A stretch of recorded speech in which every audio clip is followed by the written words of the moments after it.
Namaste, welcome back. This is Mooji here. I am sitting in my room in my little hut, and I'm answering or endeavoring to answer some of the many letters that come to me at this time during the COVID-19 challenges that we're having around the world. And so I offered up some space for a week that people could write into me, and I would try and address their letters. So I hope you enjoy and find benefit from them, and God bless you and thank you so much. We'll go straight in, okay? A little sip of water now.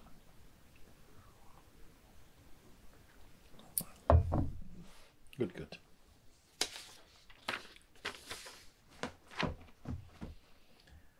Beloved Father, please accept our immense gratitude, love, and joy of the Self, which is found in our hearts profoundly by your grace. Father, we have been affected financially by this recent calamity, but we are so pleased to report that by your grace we are able to taste and witness this miraculous stillness within more than before, while the surface is being shaken strongly. Thank you so very much for being here, shining your light upon earth. Please keep burning every impurity left inside and merge us fully with you, ever with you as one. And this is a family that have come to visit me. They're a beautiful family, I am very happy to see you all and to receive your gracious words. Thank you very much. Now, it goes here.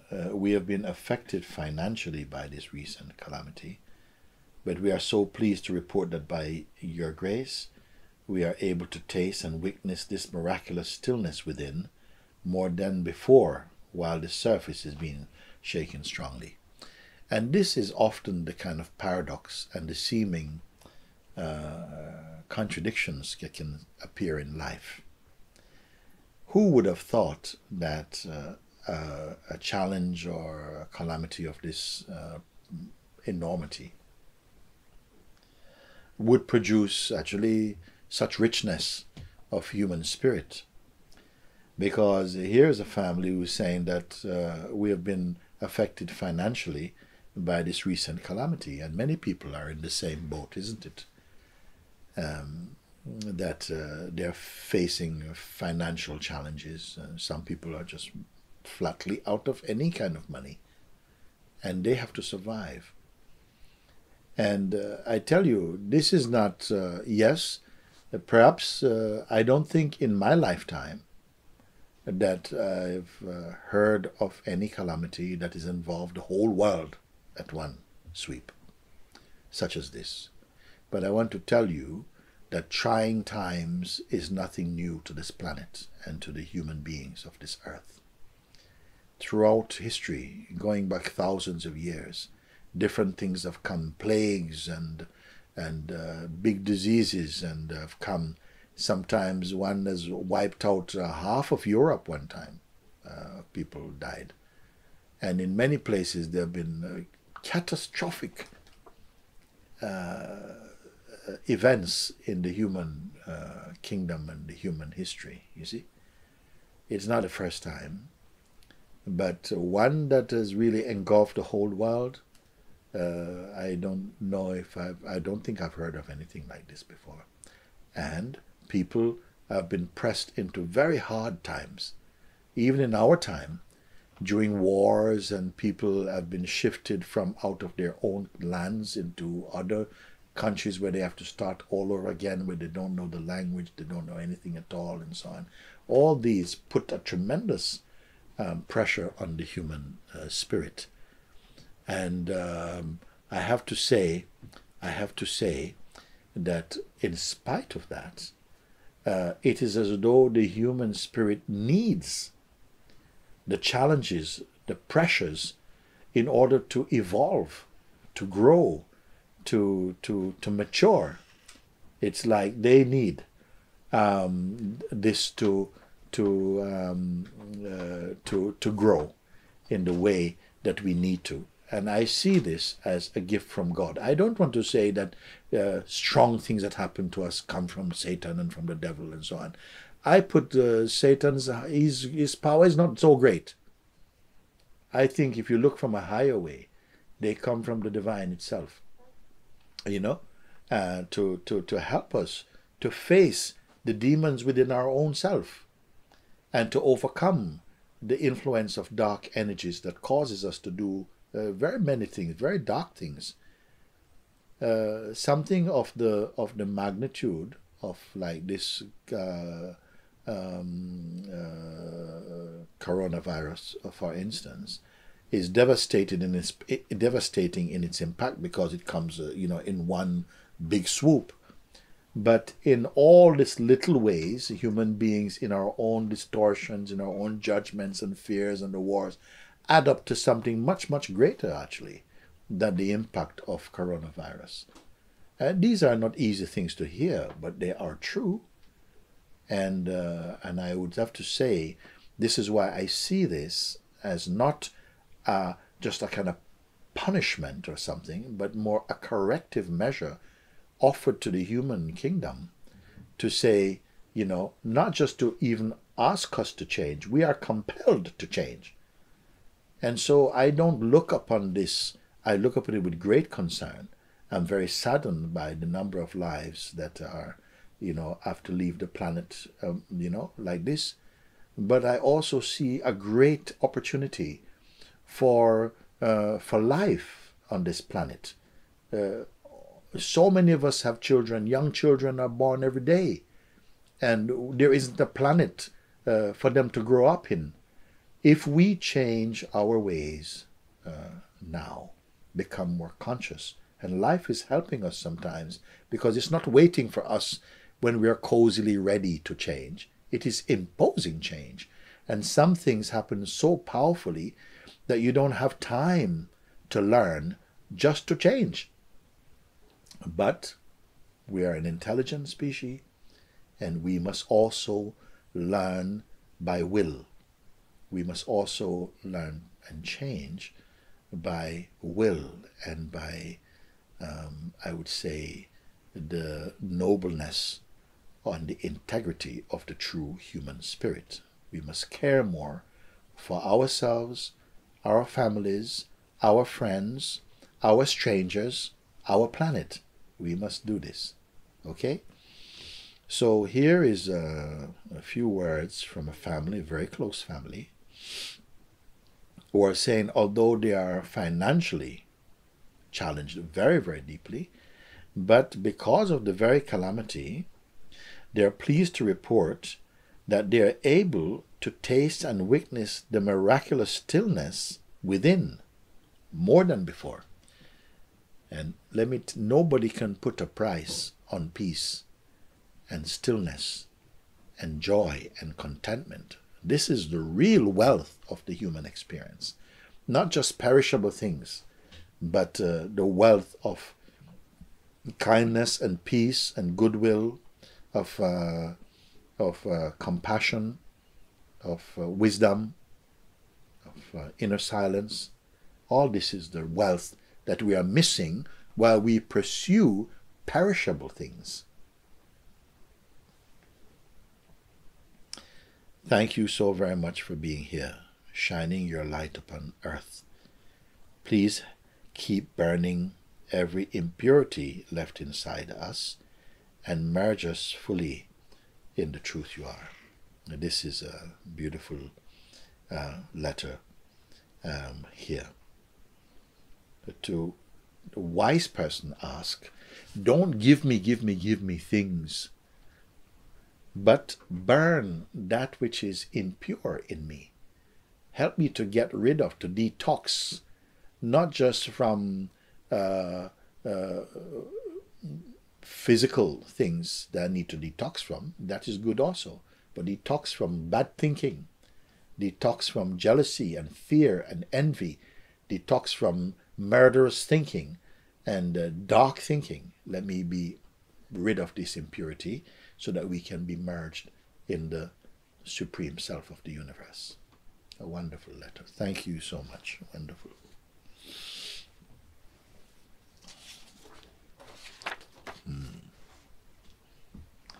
Beloved Mooji, let me begin by saying I'm fully established in the heart as the isness. When we say isness, we mean as that which is real inside us, as what is, as the spirit of truth. I am fully established in the heart as isness, and I am so grateful for the recent satsang season. It came at a critical time to prepare me for now. I am a nurse in the United States of America, and currently we are facing a great challenge. I am not afraid of death. This being has been blessed to be involved in end-of-life care for the last 10 years.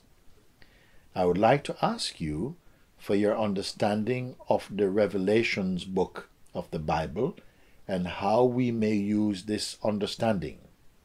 I find so much wisdom and solace in the Bible. Much love to you and all the Sangha. Kathy from Florida. It is good, refreshing, to hear the voice of an intelligent human being saying, I am not afraid of death. I'm not inviting death, but I'm not afraid of death. I remember my own mother wrote me one letter, the most intimate of letters I've received from her. And she said that I am ready to leave. I am not wanting to leave, but I feel I'm ready, seeing as much of my life I spent collecting burdens for much of it. But now her heart is right with God. She's happy. If I have to leave, I'm happy to leave now. But Kathy from Florida is not saying that. She's saying, I'm simply not afraid of death. She said she has been blessed to be involved in the end-of-life care for the last 10 years. There are many people who are working in this field who are sometimes the last face that your loved ones or yourself may see before you leave the light of this kingdom, the human kingdom. And I know some of them. They are very kind. God puts them in this place to serve you, because many people, sometimes elderly people, sometimes or younger people, their parents have passed, or their children have passed, or they've got no relatives around, and so on. And in a moment like this, you may think the most intimate moment in life, the most what I would say now, one of the strongest moments is the moment of departing, that we think like that. You know, sometimes the face of people like Kathy and others are those who come to serve you as you leave here, and others come as you are entering your new dimension, will come like that. So Kathy continues, I would like to ask for your understanding of the Revelation book of the Bible and how we may use this understanding. Myself, I have to say that I read the Bible when I grew up in very strong, not very strong in my personal way, but I would say growing up in Jamaica, a very Christian country. And in fact, it is said that we have more churches than anywhere else in the world, more churches per square mile. These are not grand churches, they're not cathedrals. Sometimes it's just someone's front room, sometimes it's somebody's little outhouse. They've turned it into a church, and they go and worship there, and that's called church. So we grew up with a Christian environment. And when I went to England in 1969, I continued attending my mother's church, Seventh-day Adventist church. And so we are very familiar. But I have to tell you that when I really was transformed, it happened in 1987. And when I said that I met God as reality inside my heart. And then actually, at that period, I read the entire Bible from cover to cover. Not because I felt that it was my duty. I was just some powerful urge in me to do that. I'm not someone who read books much. I'm not attracted to words. I'm more attracted to images. I was an artist for a long time. But the Bible at that time, it was like the living book for me. And so I read it from cover to cover. I didn't absorb everything. There are some favorites there, parts that I love very much. But I was not drawn so deeply towards the book of Revelations. I don't know why. But many people are, and many churches, they stress so strongly the end of times and how things will be, and the seven horsemen and of the apocalypse and all this kind of thing they speak. I have not been concerned so much about that. I met God in a much more kinder way. I met God as the living spirit of truth and peace and love and mercy. And that's the God that I have known. So that the end of times, in other religions also, from India we learned that this age, which has been going on for quite a long age, they call it the Kali Yuga, a time of great darkness and challenges will come. And any intelligent human being will look and say,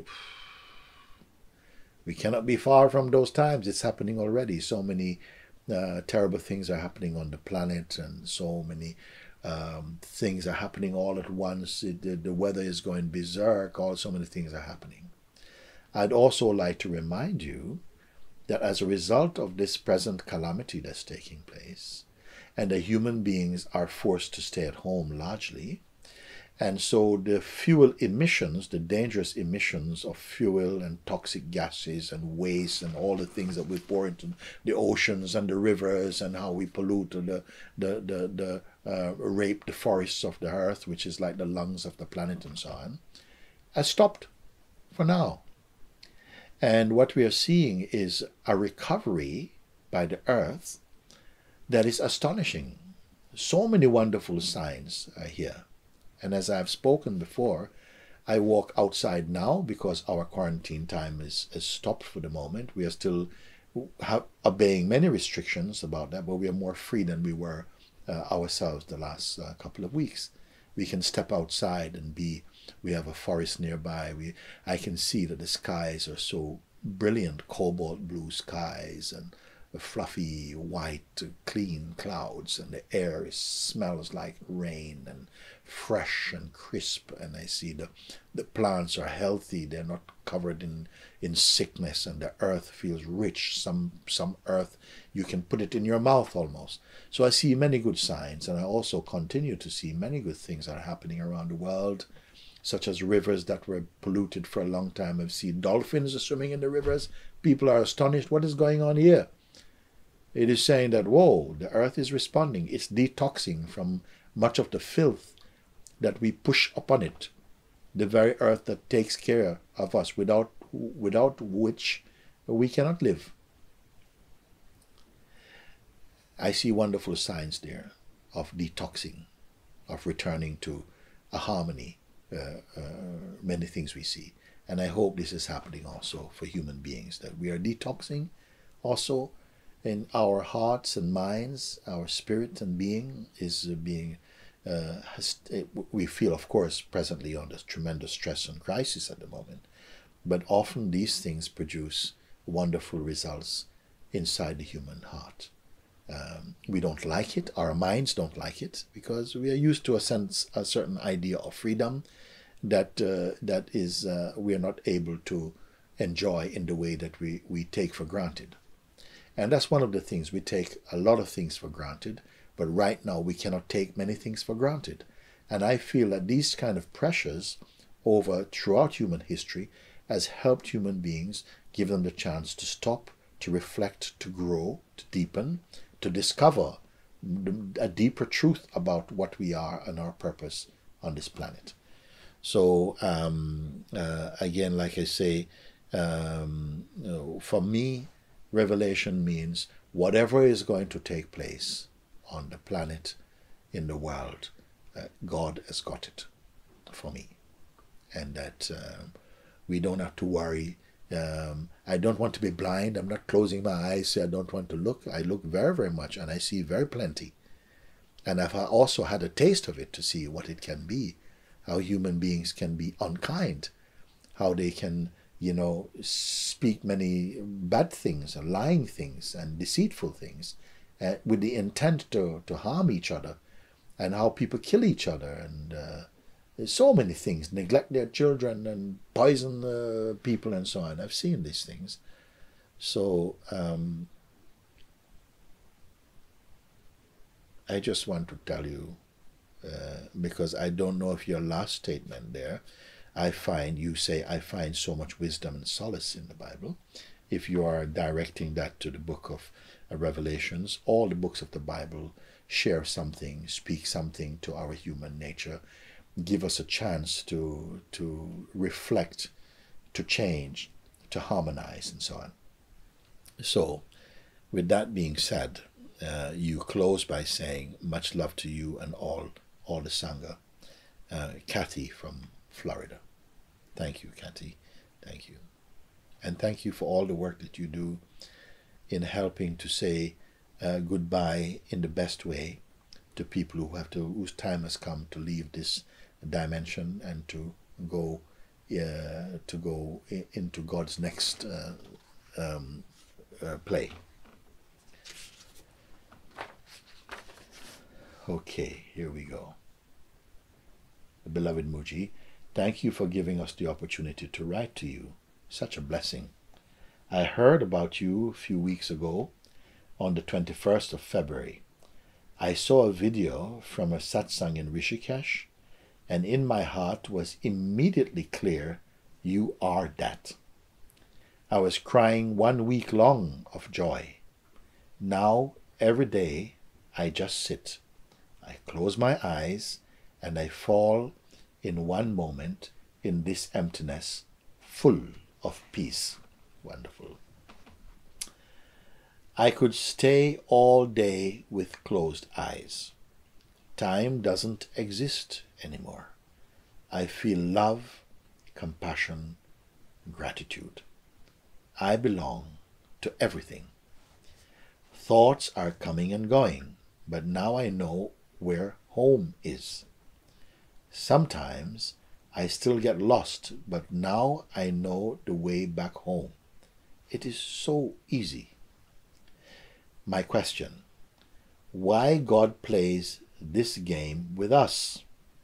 If it is so easy, why do we all get lost life after life? Thank you, Om Shanti Bandhu, in brackets Roberto Rossi. P.S. I meditate since many years, but I feel now my time to jump is coming. I love you. Okay, where can I pick this up?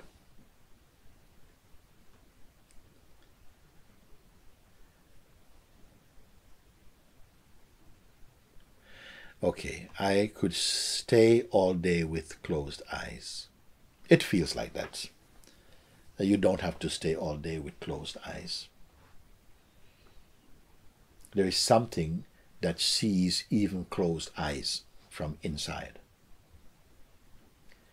You say time doesn't exist anymore, and that is in the place of the real. Time is also not not that which you read by a clock. So time doesn't exist.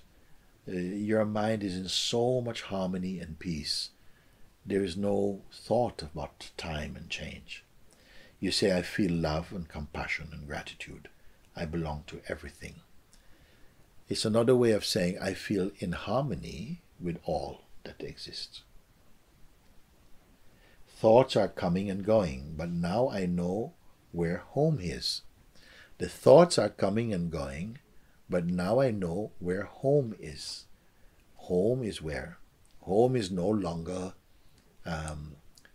just a house of bricks or wood and stone and metal and roof. Not just that home. This is a deeper home. This is a home that is myself. My home is myself. Not even just my body. Your body is also a home. Your body is also a home. You see, you have a house, you can live in a house. Somebody may come and knock on your door, you're not there. So, but your body, generally if somebody recognizes your body and they come, you're pretty much likely to be there. Okay? That's the home that the people generally talk about when they're developing some spiritual consciousness, some awareness of themselves. They say, yes, this is my house, but I live in the house, but I'm not the house. Some people even say that. But the home, the true home, is actually not a physical place, but a place of your spiritual heart. The home is the place where you are free, that you are not growing old, you are not sick. It can never be sick. It never dies. It's a pure consciousness. This is your reality, the true home. Sometimes, you say, Roberto or Bandu, sometimes I still get lost, but now I know the way back home. It is so easy. Some great beings, they not know the way back home because they're never away from home. There are some people who say, now I know how to go back home, especially when trouble is coming, when I'm tired and weary, I go home. But some beings know that they and home meet the same things. It means the same thing. So they're never apart from home. Home and themselves are the same thing. Okay? So you say it is so easy. I say yes, it is so natural. My question, you say now, why God plays this game with us? Once I remember a man, he was saying he was a little bit frustrated. And I said, are you okay? He said, oh, I don't know. I just feel like God is constantly playing with me, playing about with me.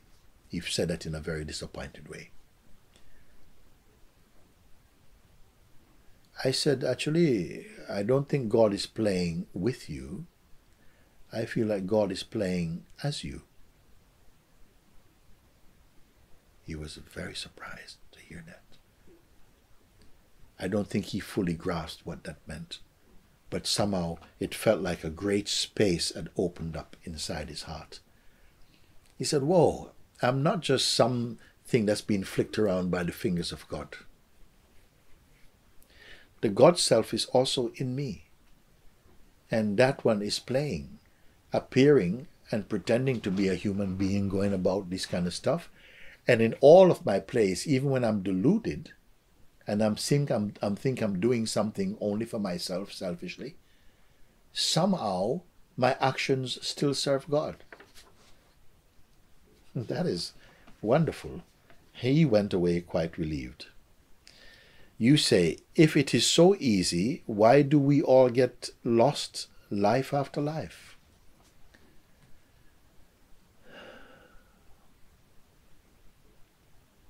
Something only becomes easy when it's easy. The obvious is only obvious when it is obvious. Only when we mature enough to grasp the fundamental things of life, which are in fact the simplest and the most natural, the easiest in some way. But as we are growing up, our worldly conditioning, we get much more complex, much more mental. We turn many things which are simple into problems and then set about trying to solve the problems. And this play, we seem to feel a bit lost after a while. We become lost because we want to go by our own light, by our own experience. We are not open to be in synchronicity or to find a harmony with a higher intelligence. We want to do it all by ourselves. And so after a while, you will get frustrated because your intellect is not great enough to really fathom how life really works. For this, we have to surrender, we have to be humble, you have to give more time to introspection, to contemplate, and so on. And like this, we grow in wisdom and understanding. Excuse me, I've had this beautiful cup of tea here for quite some time, and now it's lukewarm. I'm having a cup of tulsi tea. Thank you. Thank you. So, well, I mean, that's it. You finally close by saying thank you, Om Shanti, Bandhu, Robert Rossi. You put P.S. I meditate since many years, but I feel now my time to jump is coming. I love you. To jump is simply another idea. We think, finally I must make the final jump. The best way I can put it is to stop avoiding yourself. That's what I would say, because the deceiving mind is always jumping. It's like a monkey mind. It's always jumping for the next banana, the next thing, the next thing. And so I call this stage, the stage largely of our life lived in this stage of distraction or distractedness, meaning distracted from the truth of your own self. We want to find out about everybody else, but about yourself you don't know, you only assume. So the best way I can read these last lines, I feel it's my time to jump. I can see it only in this way. To jump means to jump out of avoidance and to step back into my stillness, to pay attention to myself. All the very best to you, Bandhu, Roberto. Lots of love. Thank you. Okay. What we have here now? I really feel for a short one. Let's see how we get on with this one. Dear beloved Mooji, you have touched my heart in such a profound way that silence is progressively becoming my home. What a wonderful thing. When silence becomes your home. Actually, home, even in its physical implication, should be a place where you feel most relaxed, you feel most yourself. You're not performing, you don't have to become somebody, you don't have to impress anyone, you can just relax. But even that sometimes people are not able to enjoy, even if they're by themselves. If you have an agitated mindset, if you have strong ego, you will not be able to enjoy this. Here, Robin, she's saying, I have touched my heart, you have touched my heart in such a profound way that silence is progressively becoming my home. What happens when your home becomes silence? And this home is not a home of bricks and mortar and stone. This home is inside your heart. Then it means even when you're walking about, when you go to another country, where you're always at home. And your home is becoming a place of silence. What a beautiful thing. There is this burning, Mooji, but also some fear of losing my way or becoming complacent as a seeker of truth. It is a very healthy concern to have that. Some fear of losing my way or becoming complacent as a seeker of truth. Then if that is arising in you, regard that as an act of grace. Is telling you, maybe you're indulging in some aspects of the mind that is not in service to self-discovery. It's more taking you out into the wild lands of the senses and mind projection. And so this caution is arising in you, some fear of losing my way. You don't want to lose your way, that's why you say that. Or becoming complacent as a seeker of truth, meaning that some people, they begin to discover the truth inside their hearts. But what tends to happen is that they start to just enjoy the nice feelings and they don't do the deeper work, which is to, keep focus, not just paying attention to feelings which are momentary, but looking at even where the feelings are arising from and what it is that is perceiving even feelings.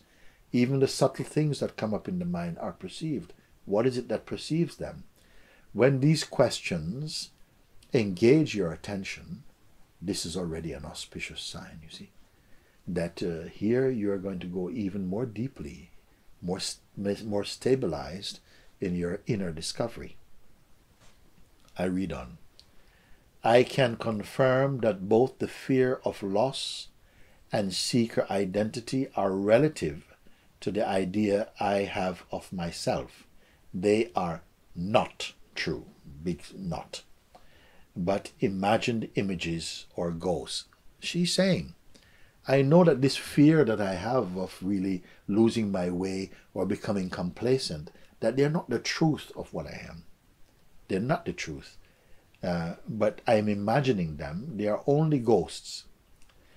There is still a seeming narrator voice here who interprets, comments, and judges. But I'm aware of it, and I know I cannot be this voice. What a wonderful recognition. You see, listen again. There is still a seeming narrator voice here. Something, the mind, you see, the mind, the psychological mind, the personal ego mind is constantly chattering. Look at them, they don't like you. Watch this thing here. Oh, you're doing really well. Oh, you made a mistake. No, you're going to miss out. Oh, they're not going to like you. Oh, do this thing. And this one that you say, this narrator voice, who is always interpreting, commenting, and judging, you know this voice, everybody. They know this tendency inside. And the thing is, but I'm aware of it and I know I cannot be this voice. This is the trouble with many people, is that they believe in this voice. They believe, even though this voice is a liar, is a deceiver, is the devil actually. We say like this, we don't have to say it's the devil because some people don't like to hear that. But I say that they're negative energies, if you want to call it that. The little gremlins in your head, talking and interpreting and judging people and so on, or putting yourself down or putting other people up too high or this type of thing.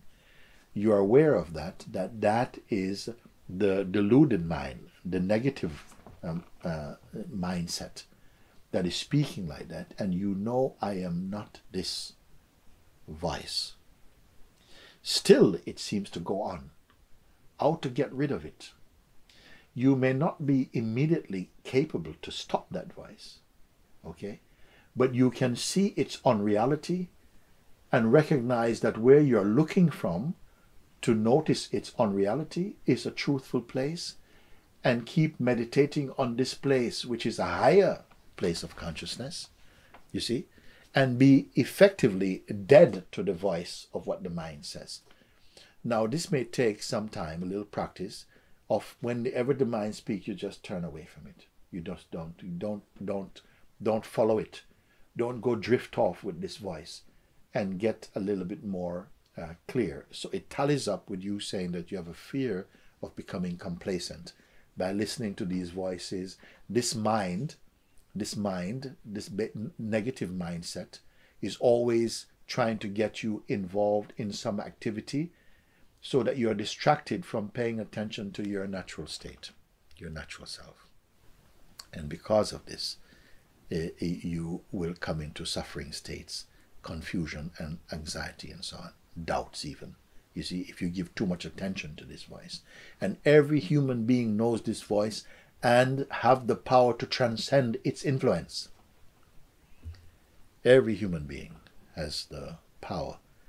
And if you trust in God, if you listen and you contemplate and listen to the voice of the messengers of God, then it will guide you, and you will develop the strength and the authority to transcend these negative mind states. I choose to use everything for freedom. My mother's recent passing, this coronavirus pandemic, this body that will also pass someday. I know nothing at all, and I am grateful for this. Listen to this, lady. I choose to use everything for freedom. I'm putting everything in my freedom basket. I'm using every experience, my mother's recent passing. That's a very strong thing.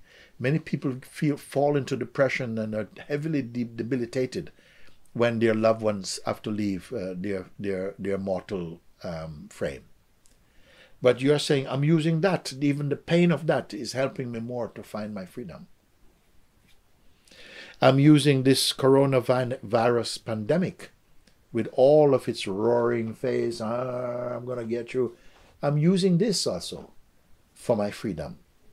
This is very great wisdom, actually. I'm also using the fact that this body will also pass away someday, sooner or later. I'm using it because I'm alive now. I'm using all these testing, challenging phenomena to actually find my way home to the truth. How wonderful. She admits, I know nothing at all, and I'm grateful for this. Who says this? I know nothing. I cannot rely on anything at all. Everything seems to be changing. Everything that appears, disappears. Everything comes, goes. Something looks like that today, tomorrow it looks like this. What she means, I know nothing, it means I can depend on nothing at all. That's what she's saying, Robin.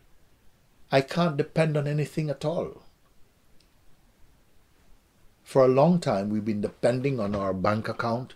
We've been depending on your job. You've been depending on your marriage. You've been depending on your children. You've been depending on your friends. You've been depending on the weather. You've been depending on so many things. And where are they now? Where are they now? So Robin has recognized, yes, I am not cursing the world. The world is beautiful. I say there's one earth, but there are billions of worlds, because inside there's your own movie of your own life. You make a own unique world in your mind. And the world is not just a physical phenomenon. It's not a physical thing. It's a psychological thing too, an emotional thing. You see? So there's a saying, I am not really seeing the world as it truly is. I am seeing the world as I am. These are very, very important things to reflect upon. If you're feeling happy, things feel generally happy. You see things with a happy eyes and happy heart. You actually bless them with your happiness. When you're feeling down and sad, the things is very, you don't even like to see happy people sometimes.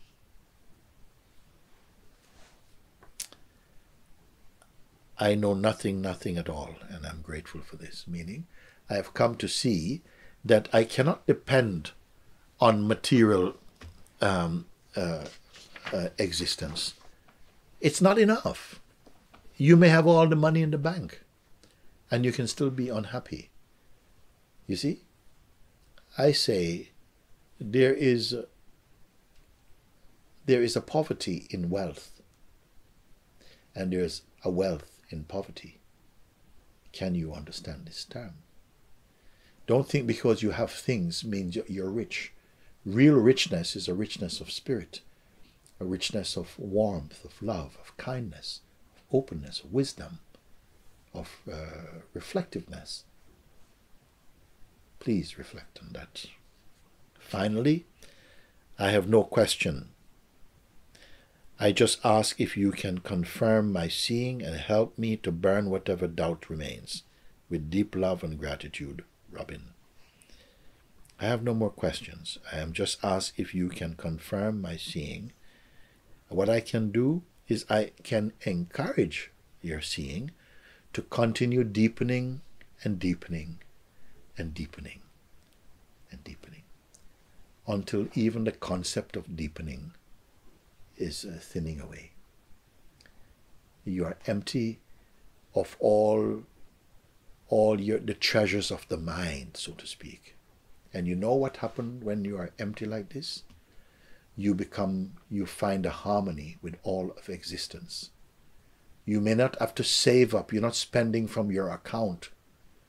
You are plugged into the powerhouse of God. And you don't have to prepare and maneuver and manipulate anything, because you're a child of God, a child of the universe. You can move more spontaneously, more freshly, more intuitively, more harmoniously. But it will feel like a risk to the ego that is always trying to make some technique out of life, always learning how to be rather than being yourself. So I respect, I love you, I love your letter, Robin, and I feel that you are a true student of truth in your dynamic self-portrait. And you're also focusing and discovering more and more and stabilizing in your fundamental nature. You see, this is wonderful. God bless you. God bless you.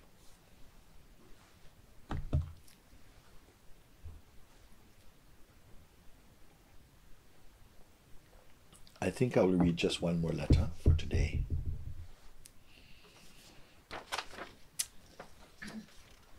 Here goes. Beloved Guruji, thank you for this opportunity.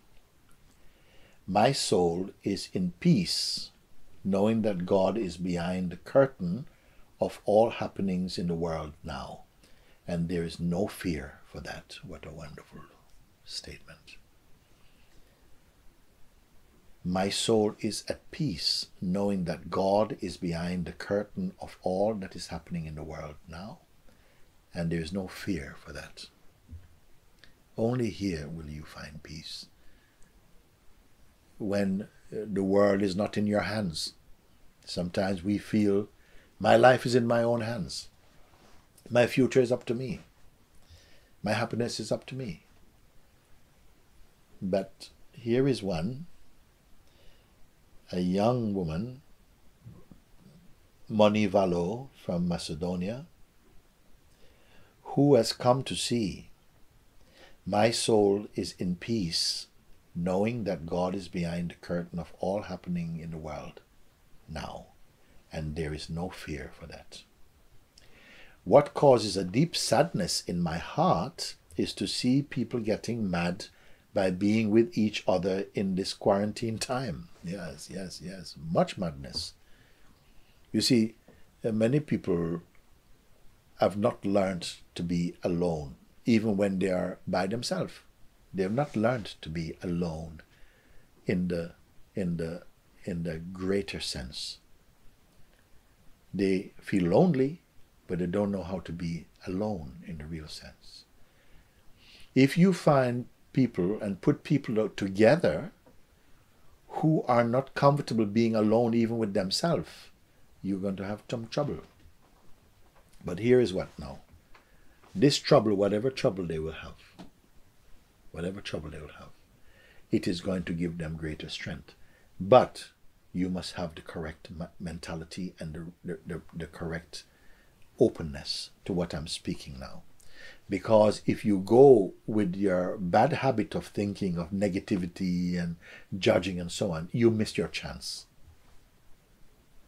Life has put you in a certain situation where you may feel your hands are a little tied, but it is for your good.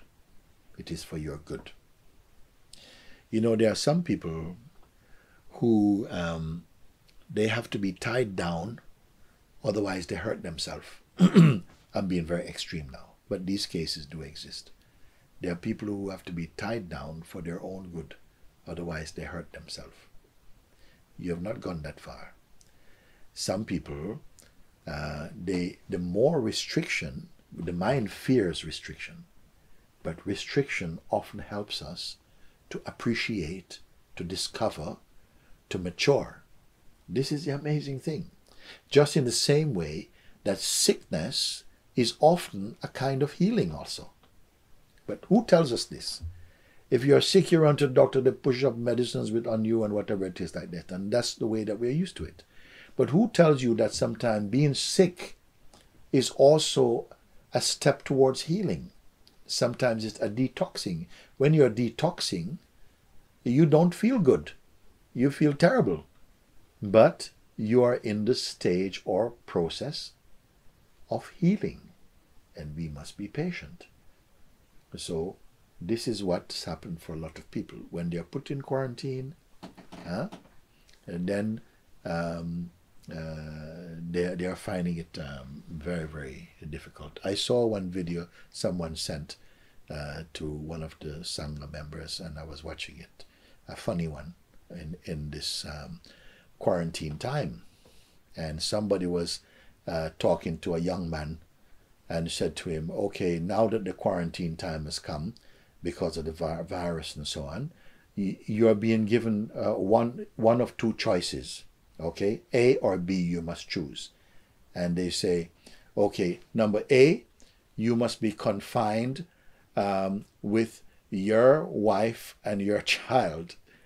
And B says B, I'll take B. I found it very funny. He didn't want to know what B was. He said, no, I don't want to be stuck at home with my wife and daughter. Now, it seems, well, sometimes people, who a bit perfectionist, they will say, oh, that was so terrible, that's not even funny at all. But many people get the fun of it. That sometimes, I know also, one of my aunties, I've got to be honest about it. She was married with her husband in England for many, many years. Some people are married for, 50, 60 years. And they have a routine. He goes out to work, he does his work, he comes home in the evening, he comes, has his dinner, he reads a newspaper, they watch a little TV, he goes to bed, and this has been the routine for a very, very long time. Maybe weekends they have a bit of time, I don't know what they do. But he was made redundant. I think he was married 50 years or something. He became redundant. When he became redundant, he has to be at home. Okay? And in a short time, they divorced. They couldn't cope with each other. I'm sorry, I should not laugh. I'm sorry, I should not laugh. I don't know, I have a funny sense of humor, okay? But I'm sorry, because it's not a good time to laugh now when many of you are having so much trouble. But sometimes it is funny. When you're quarantined and you have time with your family, I've seen many people have found many wonderful things have come out of it. Some people have found, my God, I'm just beginning to appreciate my family now. Or sometimes they find, much more creative ways of being together to pass the time also. Others, they learn to sit and to meditate. We've been trying to help in these type of ways also, and to play games or whatever it is.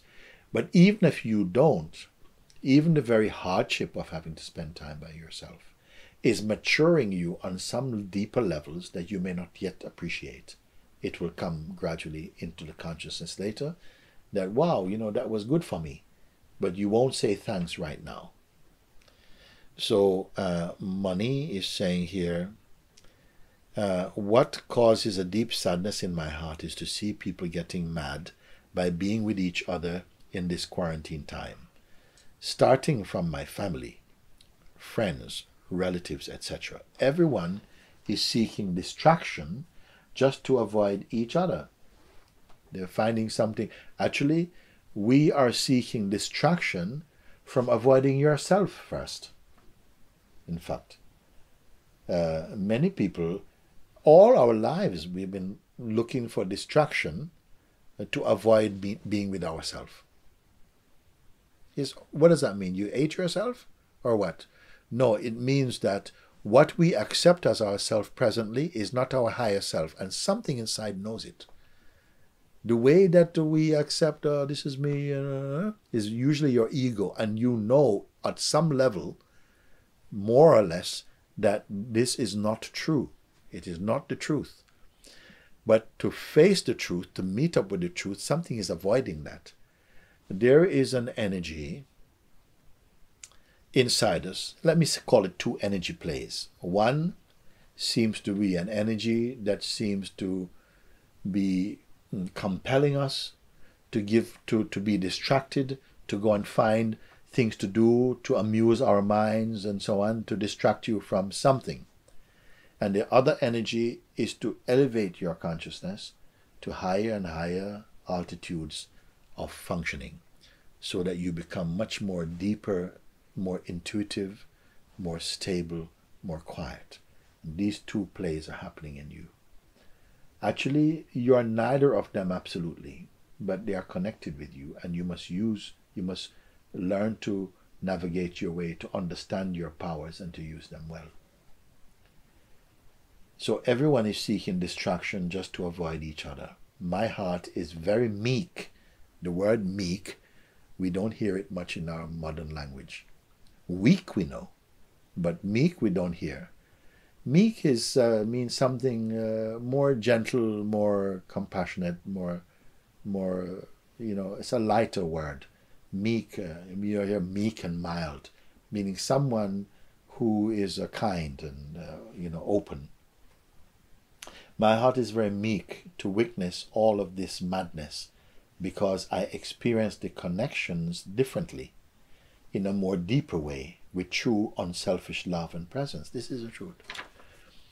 She knows that from her own experience of spending time within her own self, the value of that, the richness of that, the beauty of that. Maybe the people that she's speaking about has not as yet discovered the potential and that capacity within themselves. That the more you are at one with your own self, you observe the mind with detachment or neutrality. Or if you are guided by a spiritual force within you that guides you not to get invested in the psychological antics of the mind, but to observe them with detachment, you will come to appreciate and enjoy, in fact, to enjoy yourself. That's what it really means. You start to enjoy yourself. Not enjoy yourself doing something, just enjoy your own being. That's what it means. That's what the real meaning of to enjoy yourself means.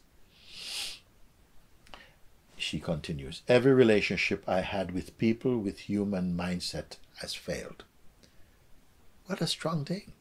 Every relationship I have had with people with human mindset, stuck in a very person mode mindset, these relationships, they failed. And don't we know how many times we get into relationships with people, sometimes deeply romantic relationships, superficially romantic relationships, sometimes just friendships, and they fall away. Why they fall away? A friendship is supposed to be growing together more and more. Why they fall away? Why is it that relationships often in these days, they go a few times, after 2 or 3 months they break up because they don't have any stamina. Not just stamina as in physical stamina. They don't have the stamina of patience, compassion, of introspection, of their own silence. They can't cope with their own self much more than coping with somebody else. And what is happening is that we have this fantasy that someone else is going to make you happy. No, you are going to make you happy. God in you is going to make you happy. You cannot be miserable and somebody make you happy. If you feel like that, it won't last. I'll tell you that.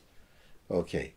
So every relationship I had with people with human mindset has failed. And I feel so alone. Be alone, but don't be lonely. Be alone as your own being. Don't feel alone as a reaction to the truth of seeing that when people are very, very much engaged with their own ego, they become very difficult and almost incompatible with any other people. That is a truth, but not for everyone. There are many people who are flexible. They're not tied into any concept too rigidly. They're very open-minded. They can change their mind without feeling ashamed or something. They're not in competition, in conceptual competition with other people. They're easy, they're flexible, and they're very likable. They're very easy to be with. But they're not naive, they're not stupid. They're just great fun and inspiring also. Please give me courage to surrender this weak self-identity that feels experientially so tangled in this circle of suffering. Yes. Take courage. Please give me courage to surrender this weak self-identity. So it's a weak self-identity that suffers from other people's weak self-identity. When you are strong, what happens is that you inspire others to raise up to higher regions of consciousness, of spirit. You see? So don't be weakened by weak-minded people. Stay in the light that your letter started with. Your letter started, remember? My soul is in peace, knowing that God is behind the curtain of all that's happening in the world, and there's no fear for that. Then why are you finishing like this? The first statement is more enduring than all your other statements. The first statement, that God is behind the curtain of all the happenings in the world, should bring you great peace. You said anyway, my soul is in peace, knowing that God is behind the curtain of all happenings in the world now, and there is no fear for that. Stay in that peace and leave it all to God. Don't try to let your mind interpret what is happening, because it is often wrong. It is often wrong. And don't believe what people say. People say all kinds of things. They say this now, they say this thing tomorrow. They say this other thing, they say something else now. Don't rely on what the human beings just say. Stay inside your heart. Be faithful to your heart, and you will begin to hear God's voice in you.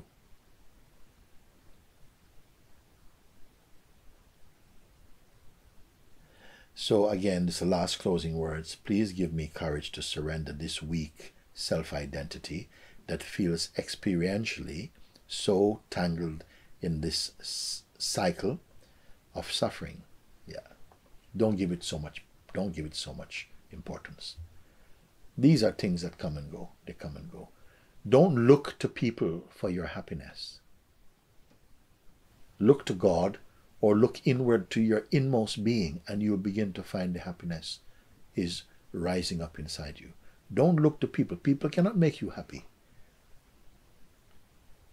They can give you fun, but they cannot give you real joy and real happiness if that happiness is not already sparked in you.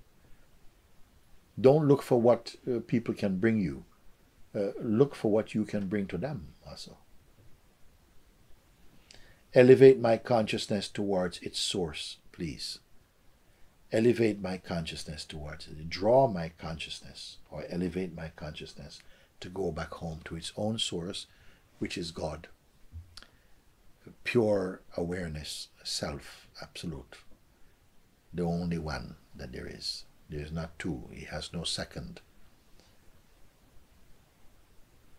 He is one without two. He is the only one that exists. All this existence is his play, and nothing is apart from him. Not one atom exists apart from him. Love you, Father. Thank you. Thank you for your attention, your time that you are spending like this. I hope by reading these letters, as I'm reading them as fact, I know in my heart that this is a good thing, you know, that gives some space to your voice, how you're feeling at this moment in your life, and that you can draw strength and go deeper. A human life is a very, very powerful thing. All the things that you can get in this world externally cannot compare to what you can find internally. Spend some time, and now is a good time, best time of all. You have some internet, you can try a little bit there to find anything on the subject, how can I find peace? How can I wake up to myself? How can I realize God? There are many, many people's voices that can guide you. I am one of them. And try and listen with your heart. You don't need to listen to anything too complex or too mental. Listen to what speaks to your heart. And follow that. And marinate in the things that resonate with you. And by, you'll find that your time at home transforms from prison to paradise. Mind wants to take it as prison. You're imprisoned. No, you're in paradise. Where is paradise? Is it in your room only? No, it's inside your heart. And so I close today with this blessing that each and every one of you, whether you understand these letters, many of these letters are written by people who are walking already on a spiritual path of self-discovery, of God realization. And I am addressing many letters like that. But don't think these letters are not about you. Every single one is about you, because fundamentally you are consciousness. And these conversations, these talks, these responses are in our consciousness responding to consciousness about consciousness. It is consciousness responding to consciousness about the God universe that we exist in and as, and it is our fundamental nature. So make use of this, continue to abide by the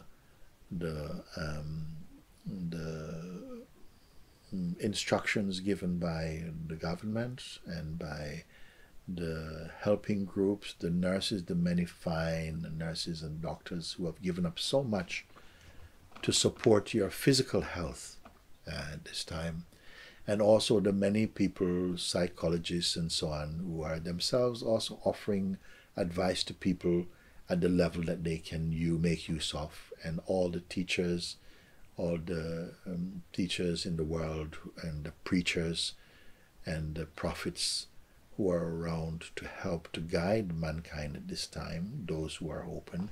Find a voice that resonates with you and that helps you to feel not afraid, but encouraged, and feel courage, and feel not just hope only, hope as well too, but feel invigorated and inspired also that your life is not over. It will never be over in the true sense of the word. And I hope you understand, having listened to my responses to some of these letters today, and all the very best to you that I can wish, whoever you are and wherever you may be.